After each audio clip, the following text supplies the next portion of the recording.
Swim Podcast.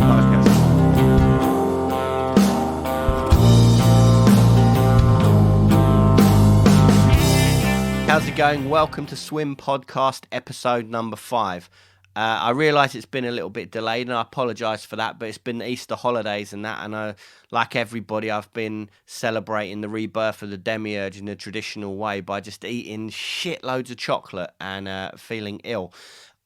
So I apologise, but life is, I've been busy and whatnot, and I've also been painting a lot as well, which ties in nicely with this episode of Someone Who Isn't Me, because the guest on this one is Dyer Baizley from Baroness. And every time Baroness has put out an album, John and also Pete from the band generally come into Radio 1, or we talk on the phone and we discuss the new album, and I basically try not to gush too much about how much I love their band. So when they were in London recently, they were touring in support of their amazing album Purple, which you should own by now. And they headlined Coco in Camden, and whilst they were there, I caught up with John and took the opportunity to discuss the other thing which he's well known for, which is his artwork. He's an incredible artist. Well, I'm pretty positive you will have seen his work adorning album sleeves or T-shirt designs and whatnot and posters for bands like Kvelertak, Black Tusk, Kvelertak, Metallica, all of Baroness's stuff as well, obviously. Anyway, so when I had a chance to speak to him, I thought we could sit down and just talk about art and making art and why we do that, or more specifically, why he does that. And obviously, if you look at his work, as I have done over the years, there's a whole lexicon of symbolism that carries through his work. And I wanted to know a little bit more about that sort of stuff, because I have my own interpretation of what that might mean, but I just wanted sort of validation and clarification because I'm a nerd like that. So I hope you enjoy the chat. It's going to be about an hour of us talking about art, which will hopefully become a more regular thing as I do more and more podcasts with other people. So this is Dyer Baizley of Baroness. Enjoy. We've spoken a ton of times about the band at various points in the trajectory of the band. So, and then last time we met, you were saying about doing something where we talk about art. Yeah. Well, I don't always remember what I say. Okay. To No, be me honest, neither. but I Exactly. Sometimes it's fun to get away from the obvious questions. Yeah, I would like to talk about that because aside from the band, you're obviously well known for your art. And I think it's really interesting that you're one of the few people that has a career that's successful and is instantly recognizable within both fields, with art and music. Yeah, it's a surprise to me as well, actually. It's true. I can true. Yeah. I can hear your band, and I would instantly know it was your band. I can see your artwork. I could see a piece of artwork. Someone would show me it, and I feel that I would know instantly that it was your artwork. Well, which is an achievement, which is a huge achievement. Yeah, I would consider that a compliment because I think that the trick is achieving that without intending that. Yeah, of course, because I think it would be for everybody. You'd want recognizability, and you want to think that what you're doing has some element of uniqueness to it, or something personal that is recognizable or relatable or elicits a reaction. It seems to me, very logical that if that thing that elicits an emotion from a listener, viewer, reader, what have you, is something that comes from recognition, like from that thing that is recognizable, from that, that idiosyncrasy that is the difference between the way two musicians play the same note or piece of music, or in the way that the same, two painters would make the same mark or paint the same image, and maybe even try to do it in very much the same way, but there are subtle differences that occur because our bodies respond to our neural impulses in our own ways. That's that's where we are snowflakes. I agree, and I think at the end of the day, whatever form of art you're making, be it a visual art or music or, as you said, writing, that should be a true and honest form of expression, so that people, it does become a signature. You know, people, obviously. But so I wanted to speak to you about the art stuff, essentially, because, as I said, you're as recognizable for that as you are for the band, I think. So how did the whole thing start about? Because I would imagine that it was much the same as me.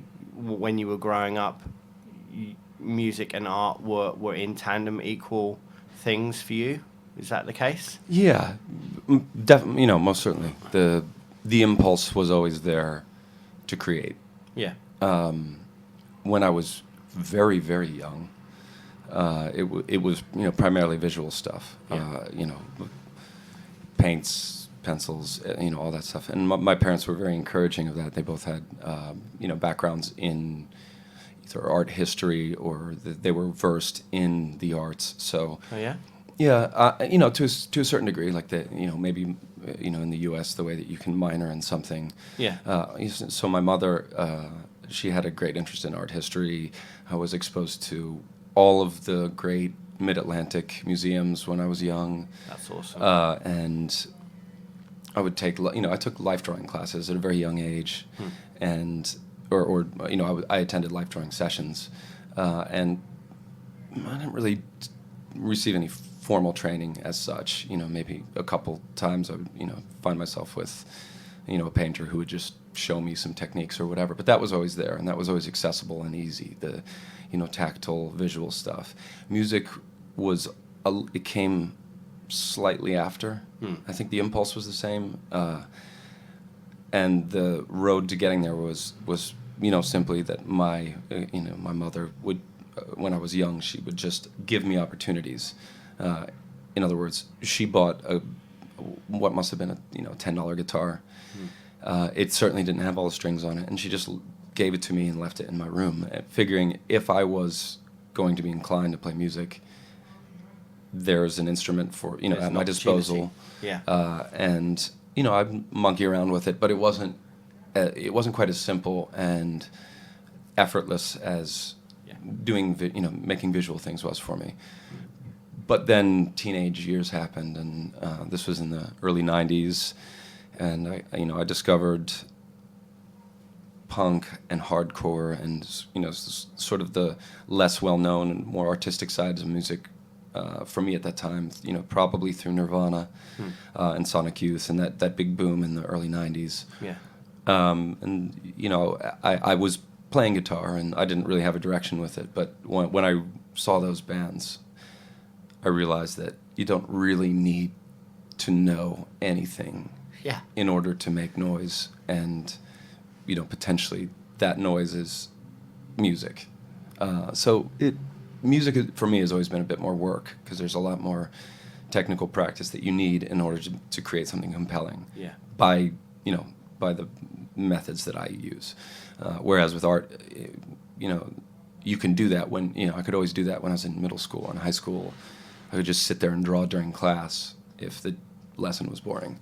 You couldn't really sit there and practice scales or you know, or learn anything. And, you know, and furthermore, music's a little bit more there's a little bit more math involved. Yeah. So there's a theory aspect that you have to wrestle with in order to make something pleasant immediately, whereas with you know, mark making and, you know, sculpture and just, you know, building things, it's very immediate. You can just, you know, all you need really is an implement and a flat surface, and theoretically you can make something. Yeah. You know, that's why kids draw. Of course. You know, they don't all immediately start making music. So, but I'd say by my 20s, I had both skills as, you know, they were huge passions of mine. I assumed at the, you know, in my late teens and early 20s that I'd be more artistically, you know, more fine art inclined. It's always been surprising to me that I ended up playing in a band and that band lasted. Yeah. But I think that's just because me and the rest of us, we just won't quit, you know, more than anything else. Yeah. I think it's interesting as well that you had like that nurturing environment, because it seems like, I remember when I was a kid, it was always like, when I was at school especially, they were the two passions for me as well. And I was told neither of those things are viable things to make a living. Definitely told that. I Yeah. mean, that is. Not only was I told that, but that's true. They're not. They really aren't. They really aren't viable options. If you've got like any other legitimate vocational skill, you have Run with it. security, and you can get a job that has hours and vacations and benefits and all that, and when it was clear to my parents that I wasn't interested in pursuing liberal arts as a focus, where I had some aptitude with, or I had aptitude with them. They were very nurturing. I'll never say that they weren't, but I think there was always that question in the back of their minds as to how somebody like me was going to exist in an artistic capacity and sustain themselves. Yeah. This fear that you would never move out of the house, essentially. Yeah, or just that. That there's a million windfalls in your way. And being wired the way that I am, it's a particularly good environment to be a slacker or a burnout, or to fall prey to any one of the numerous tabloid-worthy things that are out there. Yeah.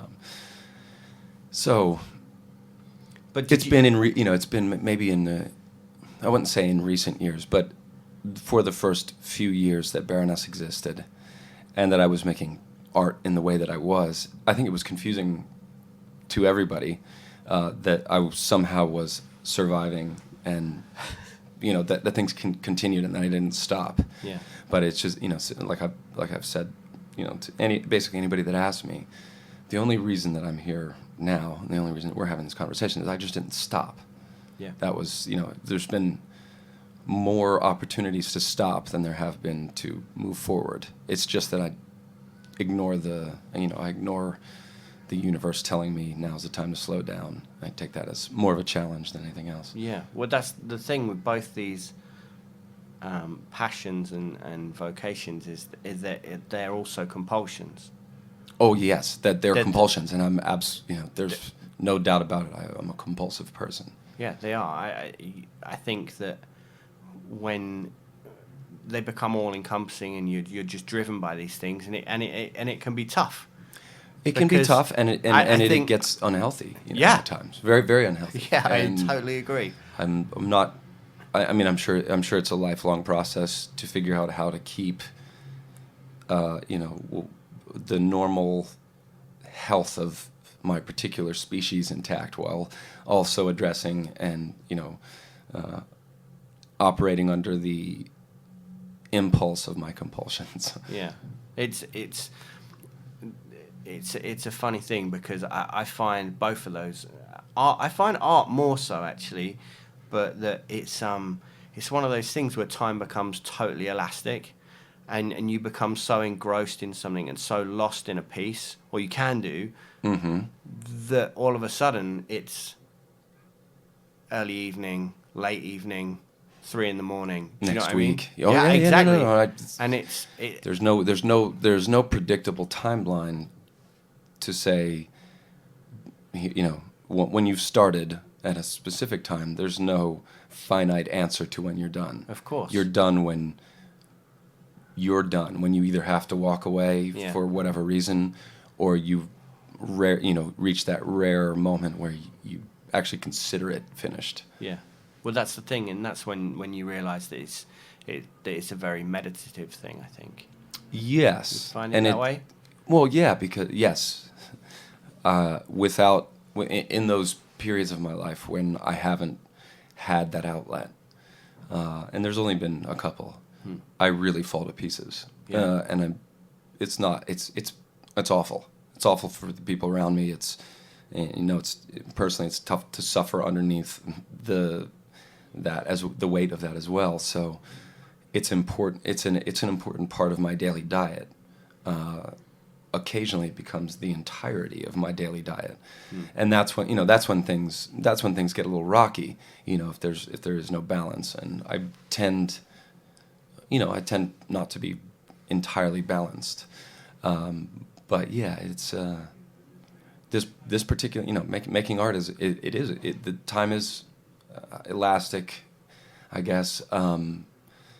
It also feels so much more important when you're when I'm making something, when I'm creating something. The time feels I don't know, it's hard to articulate, but it feels so important that if it's working well, I won't stop, because when occasionally, or very often, when you take a break in the midst of something that's working and you get back to it, you're not where you left. Yeah. Mentally or technically, you're just somewhere else, and it's like if I hadn't taken that break, I would have worked through this, and maybe gotten a little bit further down the road. Now I have to reconfigure everything and get back into this particular world that I'm that I'm creating or inhabiting. Well, it's funny, like the first one of these podcasts that I did was with Chino, as I said. Yeah. And we were talking about that, and I very much hold it that when you are making art or music, when you're being creative, you're very much communing with things, and I think that you're almost channeling something, and that's how I would interpret what you're saying, but I know that can sound a little. Yeah, I mean, I understand. I understand that there are a portion of artists who feel, and it's a often said thing that, I'm not really playing the music; it's just kind of coming through me, and I know that feeling. I just don't think that any of us really have the particular language that we need to convey what that is. Yeah, of course. Some people, it can be categorized as a spiritual thing. Yeah. For some people, it can be categorized as a compulsive thing. Yeah. Or just like a necessary act, as breathing, as sleeping, as eating. I think it's maybe a bit of everything. Yeah. But the simple fact remains that there's an impulse, and if you don't act on the impulse, if you're like me, and I assume you're the same way, it can sort of eat at you that you're not acting on this impulse, which you as the artist consider important, and as a valid form of expression. Very often for me, it's a way to keep I don't really have a good word for it, but maybe keep the dogs at bay. Yeah. And that's also critical. But I don't make music to keep myself sane.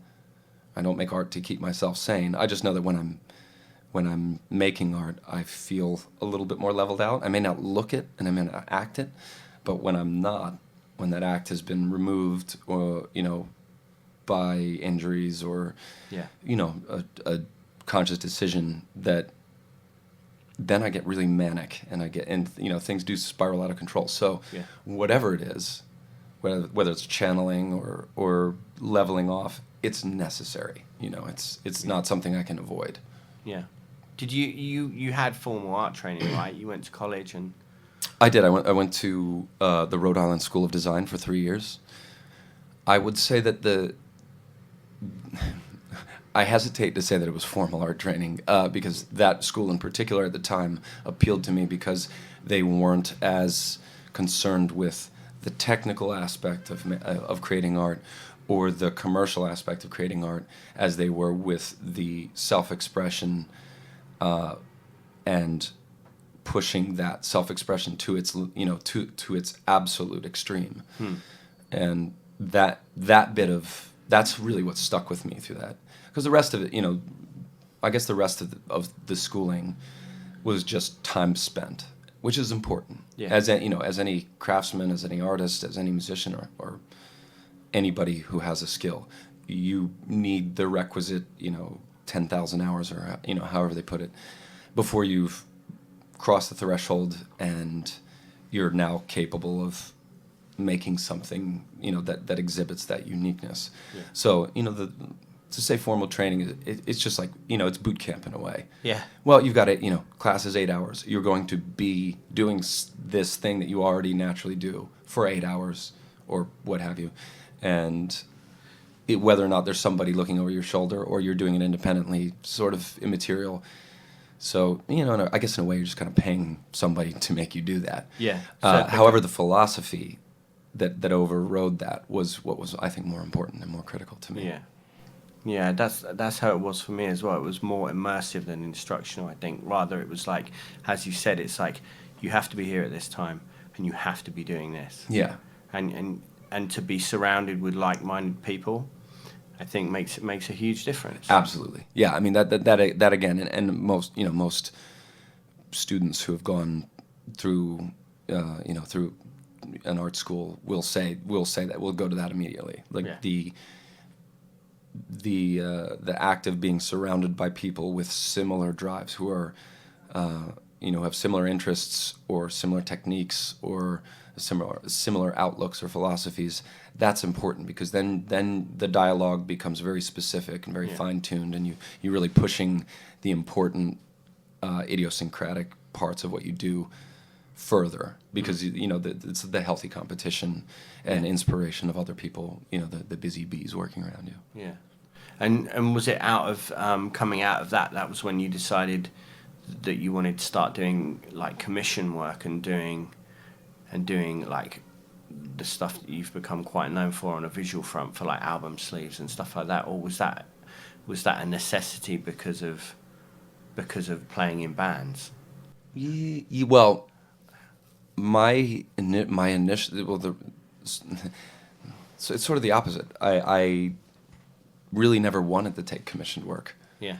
The idea of being, I basically articulated, internally, that I would draw, kind of a mental line in the sand, and on one side of that line, there are designers. On the other side of the line, there are artists. Yeah.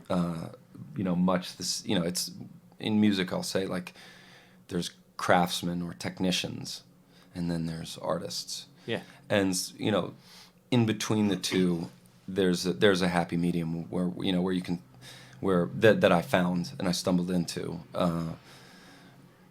That it was just sort of natural. When I dropped out of school for fairly specific reasons. I needed to clean myself up and get straightened out. So I stopped making, and I painted houses for a little while, and it was during that time period that I started playing music with a little bit more gusto and with a little bit more information and history. And I'd moved back to the country, and it was Pete and Summer and Alan and I who were all members of Baroness at one point or another. And we were just jamming and sort of figuring out how we could blend the melody that we liked in metal and the energy that we liked in punk, and try to come up with something that was sort of a split the difference between the two. Our own version, insulated version of crossover at that time. It wasn't anything particularly groundbreaking, but we also weren't. This is in rural southwestern Virginia. There weren't shows to see. There wasn't a scene. We were just doing what we wanted to do, and it was very fun, very exciting, very cool. After that, I moved down to Savannah, Georgia, and that's when we started Baroness.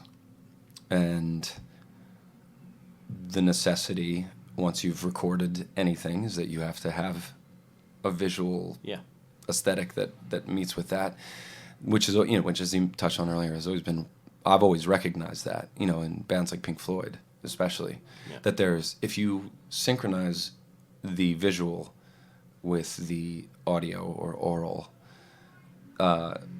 you can add, there's an additive element, there's a sum that's greater than either one of the two individually. So I just thought, well, Baroness can be, for everybody involved, that outlet where we can, we're obviously musicians first and foremost, and we're writing music and touring, but since I'm an artist, I also now I have a place to relay some of the same themes, or just an outlet for art.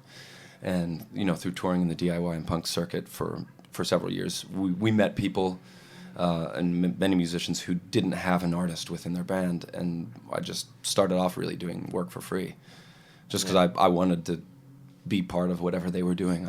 I liked the scene at the time so much that initially I just did T-shirt designs or albums or whatever, and eventually I learned that if I was going to stop working, a quote unquote straight job, which I was only doing just to pay rent and bills, that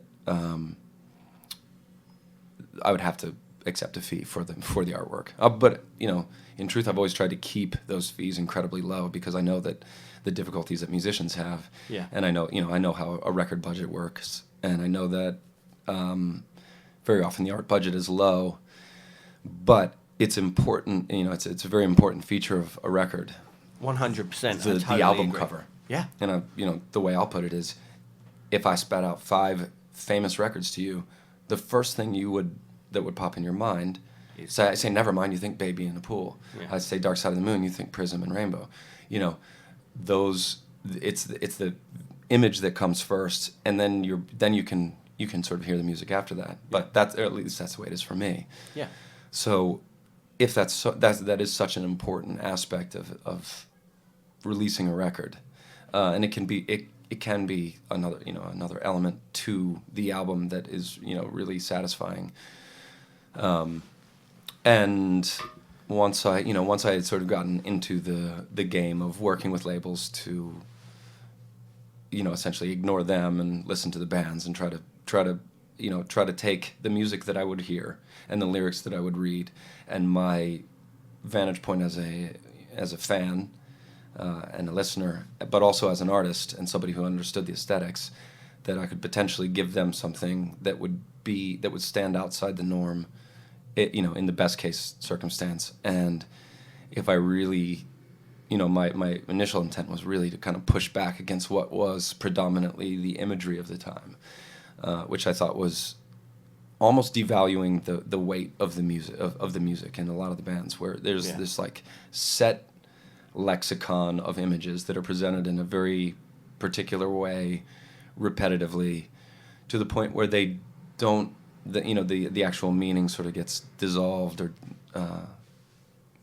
it sort of loses its impact.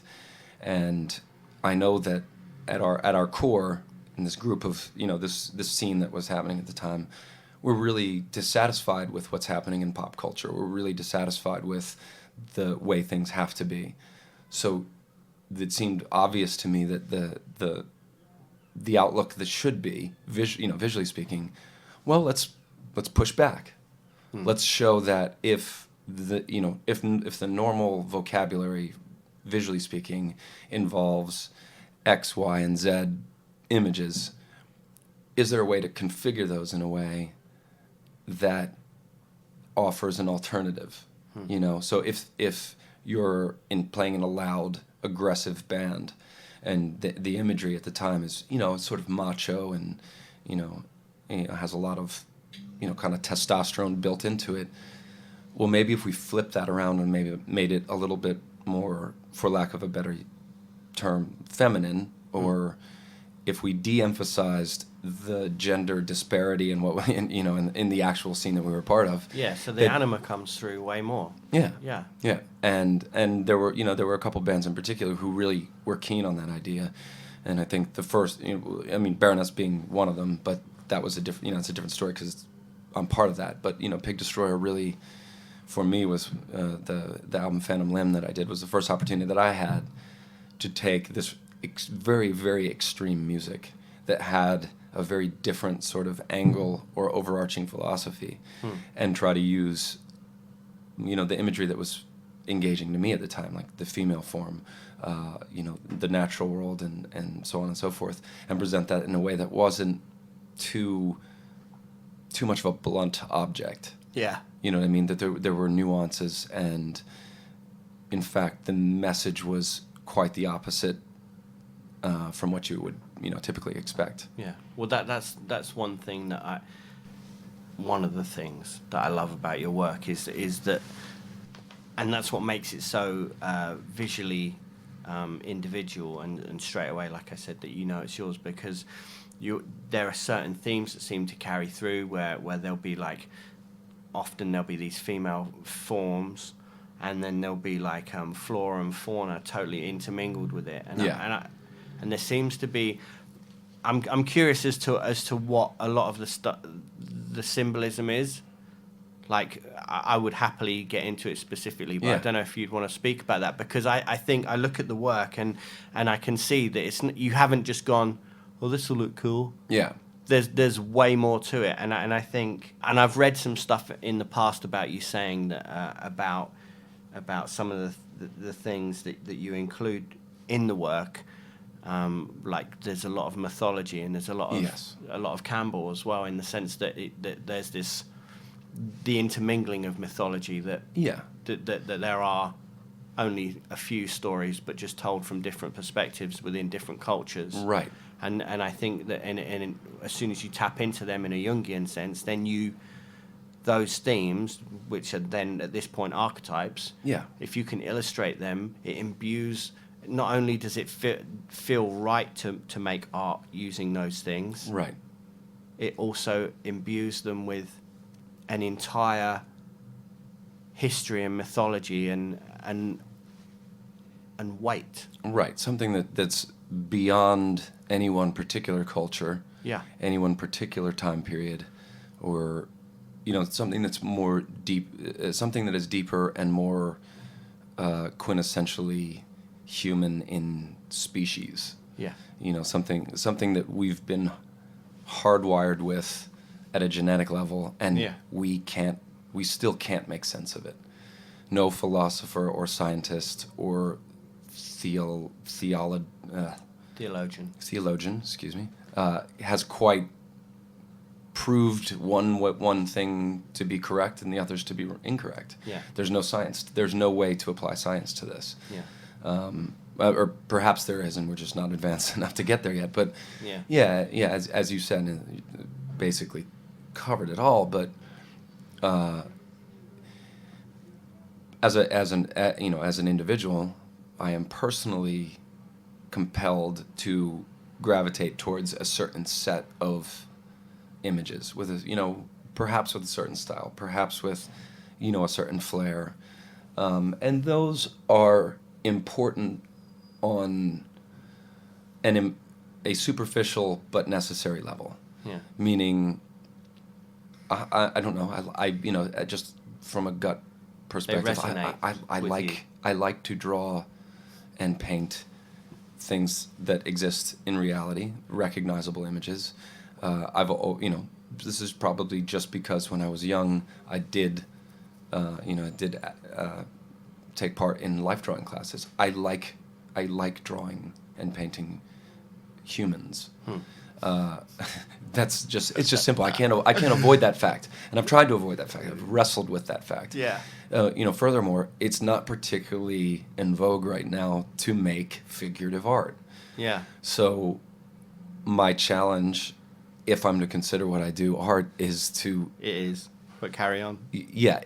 Is to rationalize making figurative art and considering it art as opposed to illustration, as opposed to design.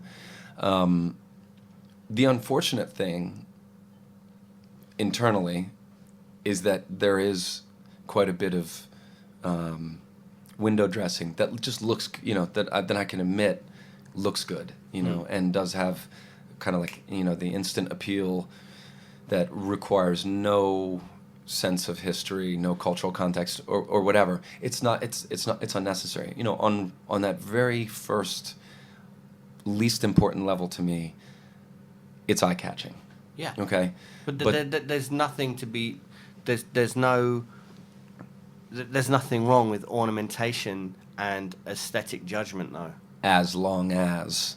It's tied in with something of substance. Yes, and, there are these brilliant people out there who are able to express in 5 minutes what takes me 5 months to finish. And I'm jealous of them. But I've gotten to the point in my life where I'm comfortable, with the understanding that I make things a certain way. Yeah. It's time consuming. It's borderline unhealthy and obsessive. Well, it's probably not borderline. It's unhealthy and obsessive. But the way I've rationalized it, or the way I've come to understand it, is through reading the hero's journey. Yeah. And by studying Jung, and sort of seeing things from the standpoint that I'm not just making this now. I'm making this on the backs of every other image maker in history, and I'm just a drop in that ocean. Okay, then that's fine. Now, understanding that like in the grand sense of things, like I'm nobody, then I can try to be somebody, and I'm confident, and I feel fine with my ambitions to create things the way that I do, and so therefore, with those things in mind, and those things I had to realize all of these things first. I've come to see that the image, it is immaterial, that it's women and flora and fauna to a certain degree, because I also think that expression happens on a level that doesn't require an image. As I said before, I'm jealous of Anselm Kiefer and Rothko and Pollock, because they can just express this immediately intense, nuanced emotion without all of the studying and history and compulsive layout and note-taking and all that. But that's important to me. The note-taking is important to me. Yeah, but wasn't Pollock, the whole field painting that he did was a reaction to having gone through Jungian therapy, as I understand it, actually. Oh, you may have which just is shot interesting. over my head, but yeah. No, because then it's...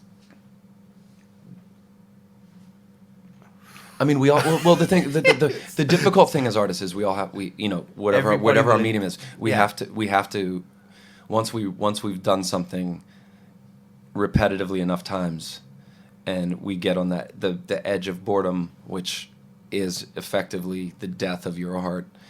You have to look at it from a different perspective. You have to step back, not as a viewer, but as a person who's part of a species and a huge history.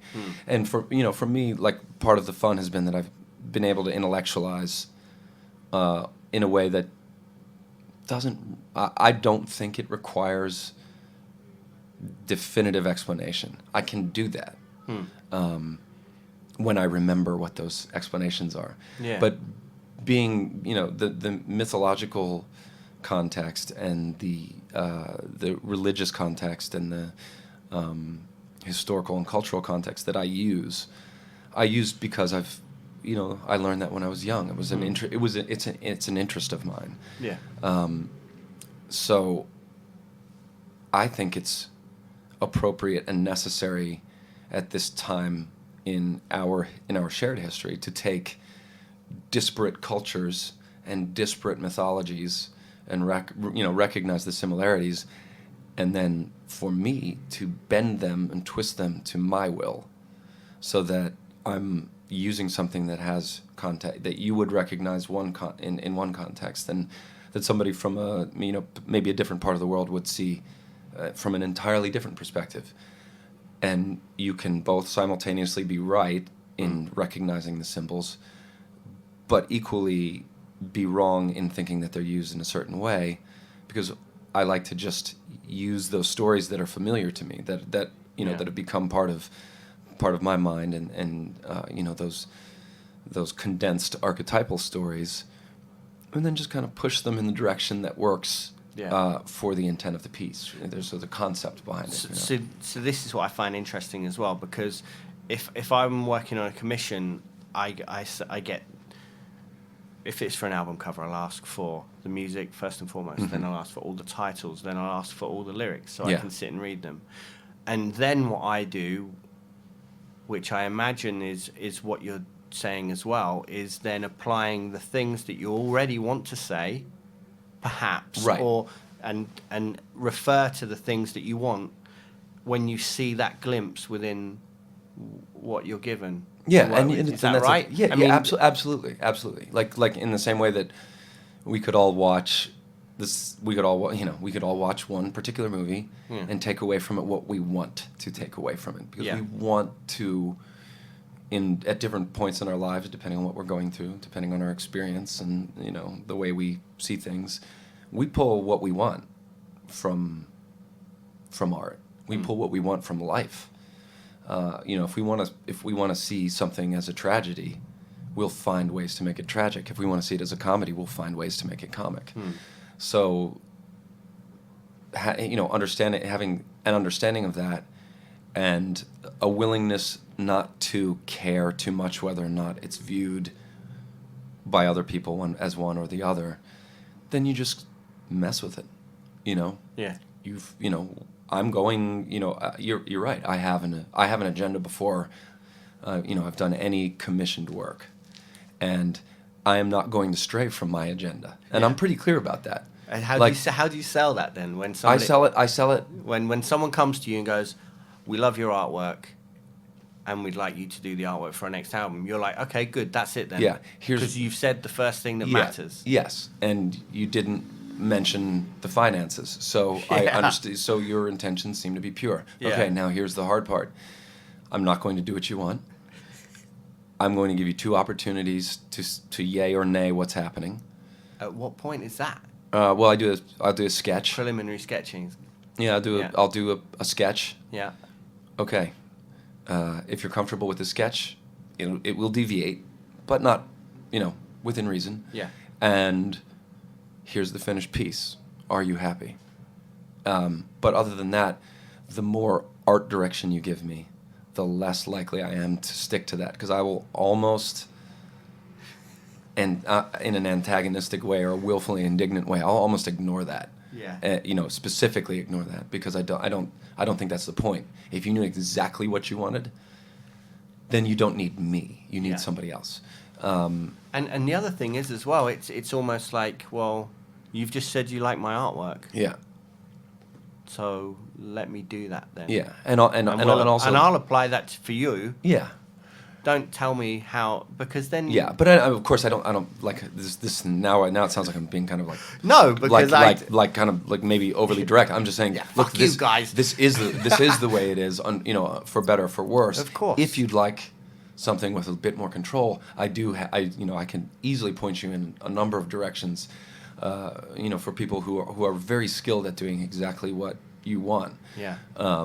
However, my intention is to give you something that will surprise you, because the chances are, and I know this from experience, that we as musicians don't really know how other people view us. We don't really have that much control over it, unless we're writing pop music, and then we can really, control it. But that's not what we do. So I'm going to give you my interpretation through my filter as a fan of yours, as somebody who respects what you've done and what you are doing. And if that's enough to satisfy this project, I'm not working for you and you're not hiring me. We're working with each other, and we're going to push a little bit, because that's why we got into this type of music, right? Broadly, we got into this, more, sort of obtuse or angular or aggressive or difficult music, because we didn't want the pure pop, pure entertainment side of things. We wanted something that was a little more artistic or a little bit more creatively challenging. Yeah. Creating artistically challenging music and artwork it's nearly impossible. But the act of trying is what is really the important thing. And so, for me, it's entirely a process thing. The process is so much more satisfying than the result, every time. Yeah, of course, and I think that's the beauty of it as well. If somebody has looked at your artwork, they haven't gone, well, unless they're a nerd like myself, they won't sit and try and decipher every single element of it. They'll go, that's an incredible piece of art. I appreciate it on this level, and I now associate it with that band. Which is the other thing, because it does seem that you work with certain bands, again, Yeah. You know? And Well, then, I mean, that's just part of that is because it's fun to get into a narrative that doesn't just last Exactly. once, but you know, furthermore, I also still believe in the community, you know, and the fact that we're all going up and down at different rates, and you know, you see the same people on the way up as you do on the way down. You know, ethically, I want to act out of the best interest for everybody.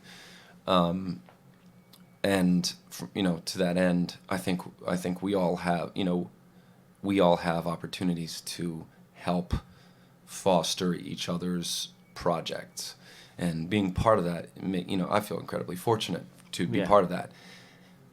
You know, in spite of, or you know, in tandem with this weird sort of anti-pitch that I give.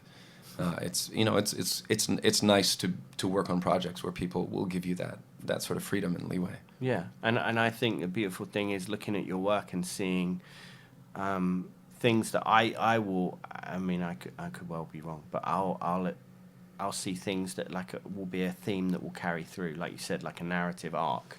Yeah. I especially see that within Baroness. But then, is that because essentially what you're saying, you know, that you could view it that there's two things when somebody's working as an artist and a commercial artist. You know, you could say, well, this is the work that pays the bills, and this is my work. But I see it that your work is very much, it's all your work because of what you've just said. You know, it's all personal work. But it does seem to me like, would you are you most proud of the stuff that you do for your own band, or do you feel like you have even more freedom in that sense when you're working on a piece of artwork for Baroness? Do you see what I'm saying? Yeah, no, I do. I do have, you know, it does feel like more of a personal thing because the three musicians that I'm doing this with, you know, are, you know, they have all made the music with me. You know, this is our group effort, so I understand it on a deeper level, and can, you know, honestly, I'm very grateful to the rest of the guys in Baroness because they've really never, you know, stopped me from doing, you know, one thing or the other, which seems to have worked out, I guess, for the better for us. But yeah, I mean, the story there is a little bit more intimate because that's a personal story.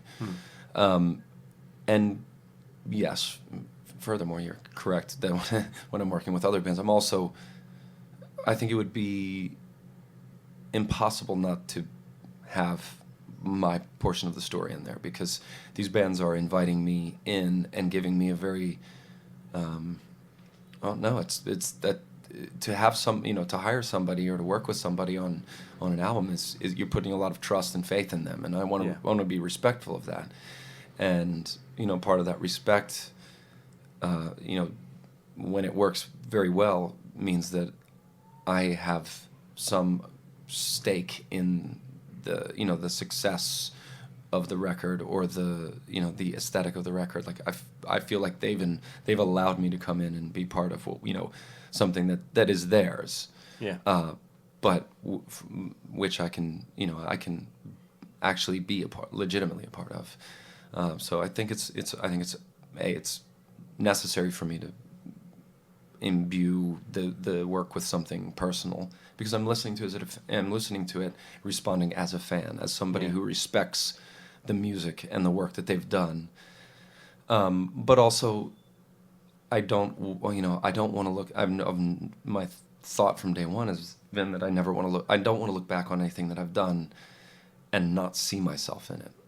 You know, I never consider it commercial work. I know in reality it is, but I don't consider it commercial. The style that I work in happens to have commercial application. Yeah. Which is, you know, that's the thing that I most recently wrestle with, is I get a little bit more and more dissatisfied with the fact that there's commercialism with each ongoing year, and the necessity that exists with that. But I try to navigate that as delicately as possible. Yeah, and I think at the end of the day, you can you can make that work that sits outside of that totally as well. Yeah. Time permitting. Yeah. I mean, at the moment, I imagine there's not that much time for that, but that world exists and is waiting to be explored. Yeah, and that's primarily where I'm moving towards now. And that, you'll notice that it seems like most of the projects that most of the album-based projects that I've done in recent years have been with bands that I have a history with. Yeah. And I haven't. Well, you're mostly right that it's a time-based thing. I simply don't have the time to take on anything new these days. I'm sure it'll open up at some point, or presumably it will. And then hopefully, the climate still exists where somebody like me can be relevant. But aside from that, I'm starting to see things on a larger scale than this particular format allows. And I've made some realizations in the past year or two that the scale I work at currently is limiting. Yeah. And there are bolder things and, more important things that I'm moving towards. Whether or not I can continue to keep these two worlds intertwined is not really up to me. But like you said, it's just kind of feels like dumb luck that I was known for both, or that I am known for both. But then that will throw up the question that if you start making work on and when you say scale, I'm presuming you mean... I mean physical scale. Yeah, physical scale of the actual pieces. So, like, how big do you work on stuff? I imagine just slightly... When I began working... Yeah. The method that I used required that I would do a drawing and then a black and white drawing, essentially the black ink part, and then I would have it duplicated onto the type of paper that I could paint on. Ah, okay. So it was like really fancy, like G-clay printing on watercolor paper. Okay. Because I couldn't, at the time I didn't have the right, I didn't know what tools to use on the type of paper that I would paint on. Okay. And get the quality of line work that I wanted. Yeah. That makes perfect sense. The past couple of years, I've figured out the tools that work, so that I can just make, one thing, which has allowed me to start, the size of the paper is the limitation. Yeah. But then there's the factor of shrinking it down to fit on an LP or a CD, and when things get compressed past a certain point, they lose the impact that they need to have. Yeah. Yeah, no, yeah, I agree. And I think, your work has such intricacy to it. Like, I'm of an age where, like, I would buy records and I would stare at them. And I would buy records that turned out to be garbage, but they had an amazing cover, but I bought them because of that reason. Yeah. And I collect those. Yeah. And, so there's only... So that's ingrained in me that I consider that I will work at, I find that I'm obsessed with working in a square format. Right. And it's always going to be around, probably a little over a record cover size. It's handy. It's handy to do that. Yeah. Because a little bit of compression for an LP works wonders on it tightens everything up. Yeah. And then, for those people that unfortunately have to buy CDs, they get sort of the diluted version, and then iTunes is just yeah, whatever. It is what it is. Yeah, as I say. It's a funny one because it's like I did a thing recently for a band, and I sent a preliminary sketch, and it was like okayed. So then I did a painting, and I made the painting, like the sketch was probably like 7 inch by 7 inch. Right.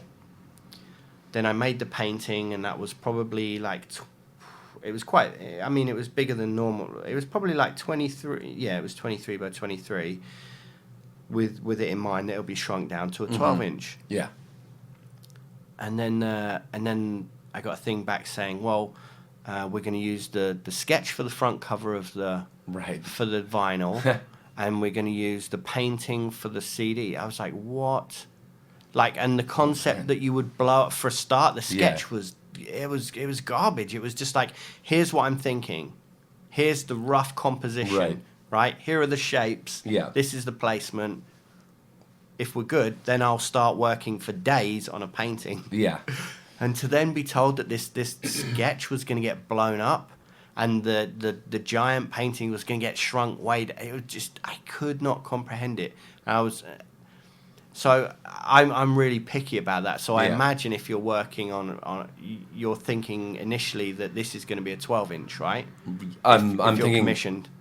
Exclusively that it's going to be a 12-inch. Great. I don't care what a CD looks like, and I don't care what Spotify looks like. But you must take that into consideration for a CD, though, no? No, not really. No? Not anymore. No, I don't. I think CDs are largely seen as disposable things. True. But I've also done enough LP-sized, like larger format pieces that look great as LPs.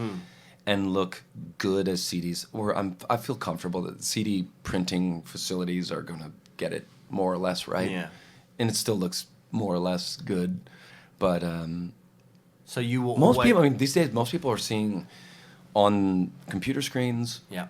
Or on like show flyers, or I don't know. In the U.S. they're 11 by 17. The mailers that get sent out to record stores and that's. Honestly, that's where I see most artwork, or at venues. Yeah. So it normally is, thankfully, it's at a larger scale than it felt like it was about 10 years ago, where everything was really a CD, size. I don't think I've ever really been dissatisfied with the CD version, the CD compression. Purple looks a little weird to me.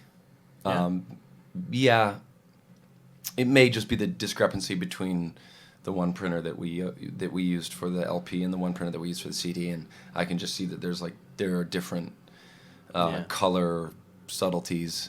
But the loss of details kind of like whatever, it's going to happen. It's I an know inevitability. It. Yeah. The big important stuff is visible. Yeah. I found it interesting as well that I remember speaking to, I think I spoke to Vida from Kvelertak, and it was just before Mia came out. Right. And I think the artwork it was the artwork, how these days there'll be like a reveal. So and so's new album's coming out. Here's the artwork. Right. Which I was very keen to see. Right. And then when I saw him or saw them, I don't know if it was at a gig or whether we were doing an interview, whichever it was. Anyway, I'd said to him about the artwork, and he was like, "Yeah, we got this huge." Almost like an essay from you. I always send the essays out, That's great. Well... Because then it's like, I'm going to do what I want to do for your artwork. But here's everything that's here's what's bounced around the noodle. Which is great, because on the one hand, somebody is getting something and it's almost a gift that they're like, if they're a fan of your work, they're like, holy shit, this is what's come out. This is what our album is. This is what our T-shirts are going to be for the next year and a half. Yeah. This is what everything, right? But then to get a full essay of why everything is the way it is. Yeah. See, I wish every album came with that. I would love that, personally. Wait, that wasn't ever released, was it? No. Okay, yeah. Okay. No. Yeah, it's because it's I part wish of, it had. It's part of. You can send it to me. I if you realize want. that this when I'm talking to people and I lay out these terms and conditions, which are pretty harsh and these are terrible prints. Don't be offended. No worries.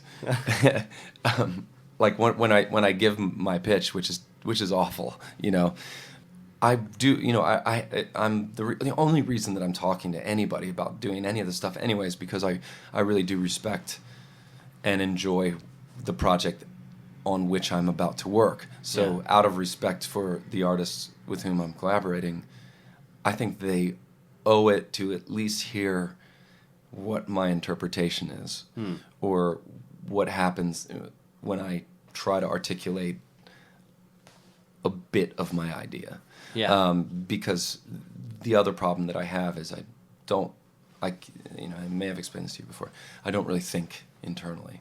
It all has to be written down or painted or played or something. No. That's the only way I can think. I can't even. I mean, insofar as if you showed me a picture of a menu and then took it away and I had to choose something, it just becomes a garbled mess of like lights and colors and sounds in my head, and that makes no sense. I mean, maybe that sounds like complete garbage, but Well, almost like synesthesia.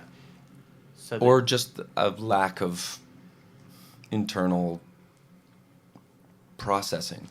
It's external processing that I'm more no, I didn't. You've not able told me to. this before. No, That's great. I don't Wow. know that it's great, man. It's really. It took me a long time to realize it, and when I finally did, now I understand why I write these essays to people and why why I keep these immense notebooks with to-do lists and sketches, and I have to catalog every conversation that I ever have, because if I don't, I won't remember. I cannot pull it back. If I have a reminder of it, then it's more easy for me to go back and there. Yeah, it's this very weird. It's I don't know. It's really hard for me to deal with. But one of the only things that I have any sense of like linear memory with is, or no, the only thing I have a linear sense of memory with is shows. You name a show and a venue, give me one detail from it, I pretty much can remember that show. Wow. And it's, that's 2,000 shows in. But I can't remember the history of my life in order. I can't tell a story and say confidently, this is exactly how it happened. Which is frustrating to both to myself and everybody around me, I'm sure. Yeah. So I tend to. But then that might even explain why, not that it needs explaining, but that's interesting, because then that would make me think that you saying about this application of the kind of Jungian thing and the hero with 1,000 faces and pulling stories from all over to incorporate them together. Because I can only remember pieces of them. Yeah. And so what will happen as I'm making an image is I'll have a couple things that I've already established, or a couple things that I repeatedly use. The female form, I repeatedly use it. Do you have a muse, by the way? No, I've worked with several models over the years, and there are better ones and worse ones. I generally like to work with people that I know. Yeah. Just makes it like it's a little easier to get what I need to happen. Yeah. But no, not really. Like the muse to me is that moment in the day where it strikes, and whether it's listening to a piece of music or seeing a film, or very very very frequently it's reading. Yeah. It's words which are so much different than images and music, but have a musicality and an imagery to them. Yeah. That I find like the most easy source of inspiration, which is probably why I pull from mythology so much, because I read a lot of it when I was young, and I've read a lot of it since then. But my memory's shot, like my mind is a complete jungle. It's a rainforest to me, and I wouldn't. The deeper I go, the worse, sort of the worse it gets, and the more tangled and difficult and dark it seems to become. So it's just reflections. So I'll for instance, like on our cover, I knew I wanted to have the woman in the lower right quadrant who's got these nails sort of like banged into her head. Yeah. Which look, there's you should know that for every image on there's at least 5 explanations, because I have to look at it. I want vantage points to shift. But the easy one there is that it's sort of a Christ crucifixion sort of thing. Yeah. Nails. Crown of thorns. Easy, right? Yeah. So, and without getting too much into the theory behind that piece, which had a lot to do with 4 specific realms in the north, south, east, west, A, B, C, D, left, right, top, bottom, whatever.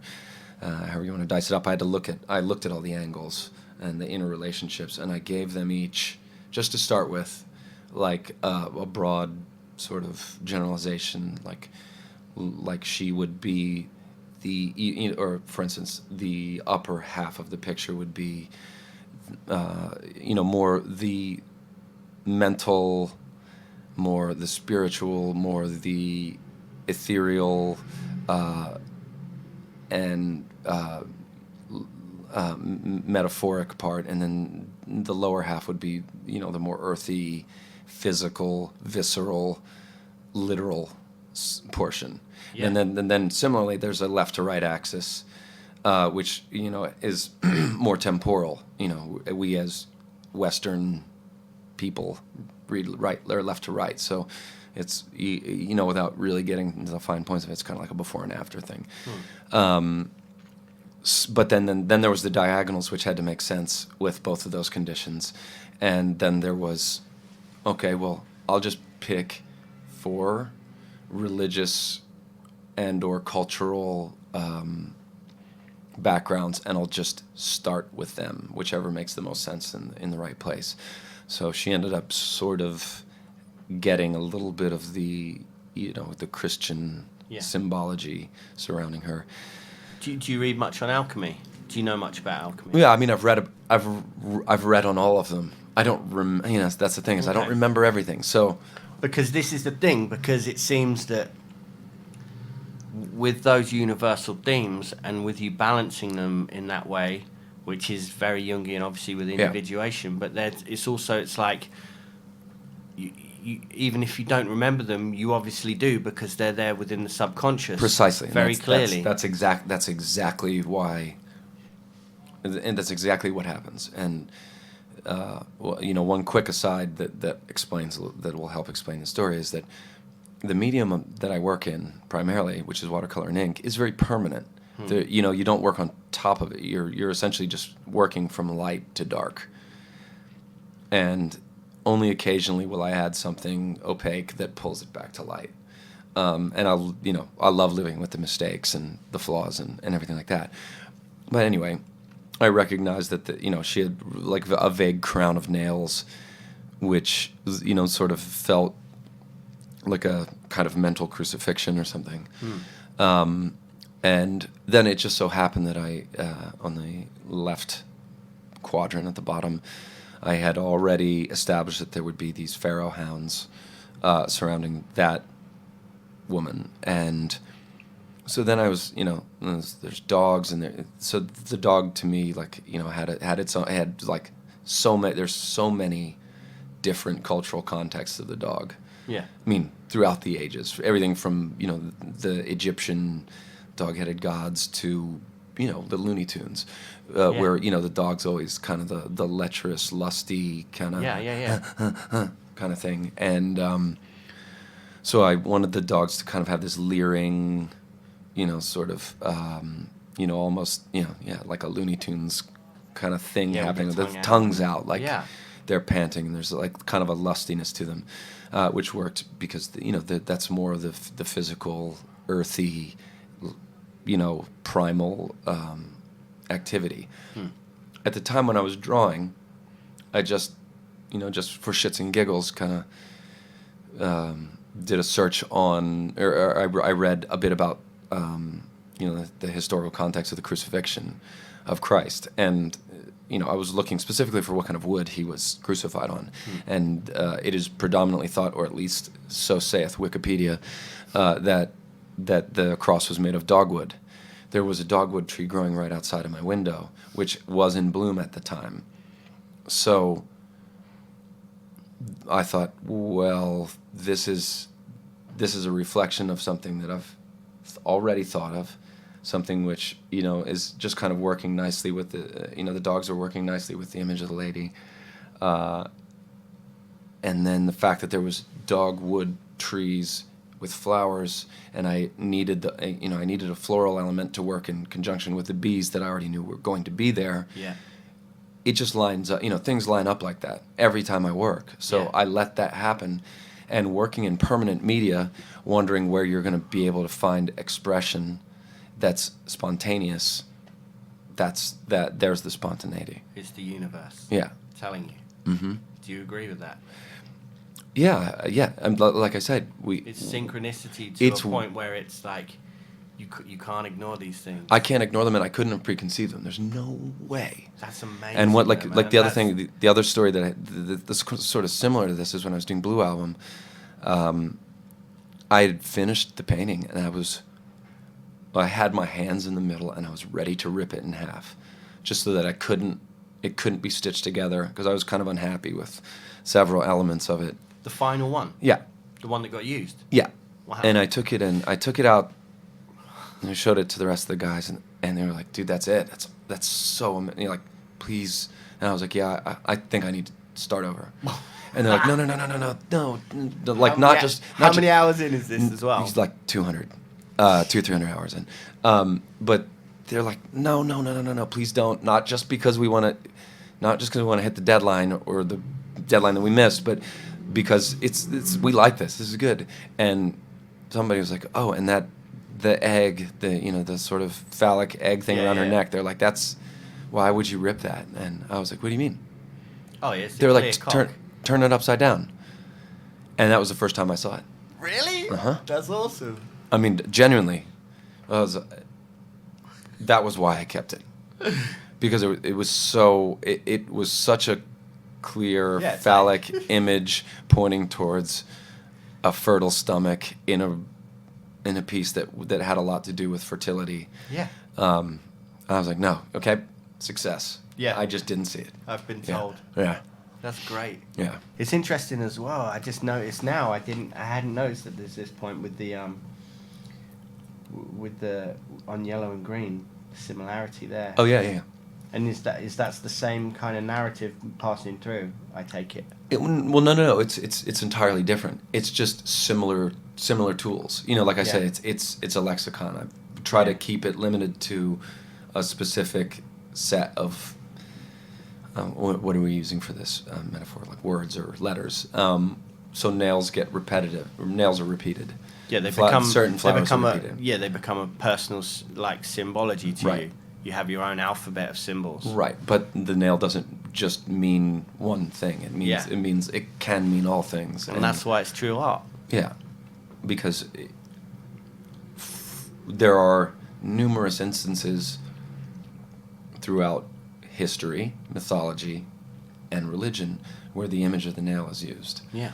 And furthermore, to me, it's a good way of using the idea of something violent without being violent. So there's this allusion to violence or brutality or martyrdom or I don't know, you name it. Oh man, does this this is probably just me. Well, no, it's definitely not just me. But I want to know all of it. Do you Yeah, I mean, do you ever is there ever a point where you go? I mean, as you said, you if you do an album cover for a band, you will give them an essay and you will explain why each of these elements is within the image and what it represents, right? In a certain respect, and I'll say things like people that would want to know these things. Yeah. I'm sure. Have you ever considered? Of course. I've considered it, and it's been asked repeatedly. Yeah, I mean, this is a great book. Yeah, maybe this is the best answer I can give. Every year I spend away from a piece, I gain a little bit more insight, and I can tell those stories with a little bit more accuracy, and I can take it a step further, and find something that I didn't even know was there, because like I said, it's a lot of times it's all subconscious. It's so. The only stuff that I dislike in anything that I've done is the stuff where I've obviously thought about it beforehand and just stuck to the path. This sometimes, visually speaking, a space needs something in it. For me, it's all the space needs to be filled with everything, which I don't particularly love about my art, but that's compulsion. That's the way that works. That's the way manic compulsion works. You have to fill the space. Yeah. So I'll see something compositionally that feels empty or dead to me, and I will put something there very quickly, and I'll look back at it and rationalize it. Yeah. And find the way that it then integrates. And if I can't answer that question with a little bit of digging, then I erase it and I do something else. But then when I'm painting, like whatever happens, happens. And a lot of times new elements will just appear that weren't present in the sketch. Yeah. And well, then when it becomes as surprising for you as it is for the reveal Yeah. to somebody else, then that's great. Yeah, it's awesome.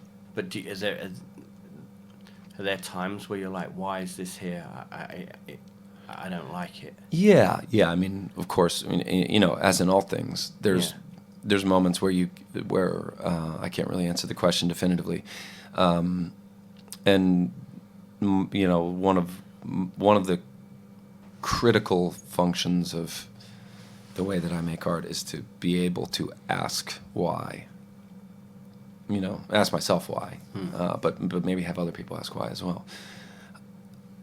It's the act of questioning that's more important. Don't need to really be able to articulate the answer. You don't, I don't. It's the fact that we're asking, you know, just by the sheer act of asking, it means we're curious and means we're willing to go a little deeper. Yeah. I don't require that of every single human being who's, like, you know, buying an album that I've done a cover for or whatever, but it's there. You know, it's there. There's and definitely at some point, you know, definitely. I'll probably go back and look at all the explanations that I've given before doing a piece, and then add my thoughts after the fact, and I'll probably have to do it out loud and dictate it because there's no way for me to write it down.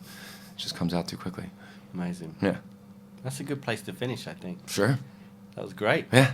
Thanks, man. Yeah, of course. I would love to see that. Purple was, I mean, it was an incredible amount of research that I did for that. And would you say that's your most accomplished piece for you personally? By far, yeah. I think so. You can see it, and just hearing you say that about it, it just sounds. Yeah, I mean, the way I became very strict about the rules by which I'd make it, and I stuck to them as, you know, as much as reality allowed me to. Meaning, they had to be images that I was physically looking at. I tried to control the light source as well as I could, even though there's, you know, not a very it's not a Caravaggio painting. There's not a hard shadow, but like I wanted enough realism that the fantasy didn't override the message. Yeah, no, I agree. I think it's incredibly successful, and for everything that's in it is. But it also proved to me that I just have to start painting. Yeah. I'm tired of making lines. Wow. Well, I mean, that's going to be a whole other world of. Well, you can see I've started to paint here. Yeah. It's the first attempt I made at actually painting, or beginning to paint these things, because they're just drawings with color. But that's underselling it a little bit. Yes, I think, well, but I see. Yeah, okay. Like, for instance, the only black that I used in this cover is on the female forms and the dogs. Mm-hmm. Every other element in the entire piece, though it might look black, is actually a dark shade. It's colors, yeah. And it's a bigger piece it's bigger than any of the other album covers, and it's much more fully rendered and realized. How big is it as an actual piece? Maybe like 18 by 24. It's like maybe like a poster size. Yeah. Yeah. It's bigger than it should be. It's bigger than it would normally be, than I would normally consider safe to do an LP. All right, man. Thank you for that. Yeah, of course.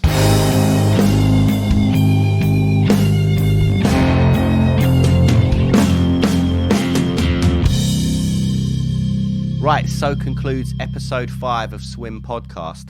I want to thank John for taking some time out of his day to sit down and have a chat about these things. I hope you found it interesting. I was way into it anyway. You can actually check out a load of his artwork online and pick up some prints and whatnot if you go to aperfectmonster.com.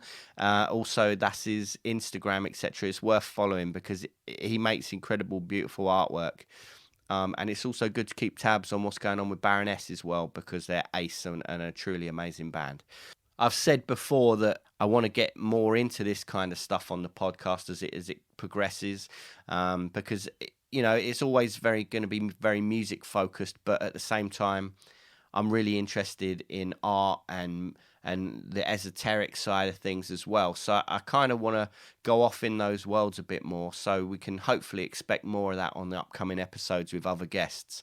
I hope you enjoyed it. If you would subscribe on iTunes, that would be amazing. Also, if you write us a nice review, it would be much appreciated, and we'll probably end up sending some good karma your way, which is always good because I think everyone could probably use a bit of that.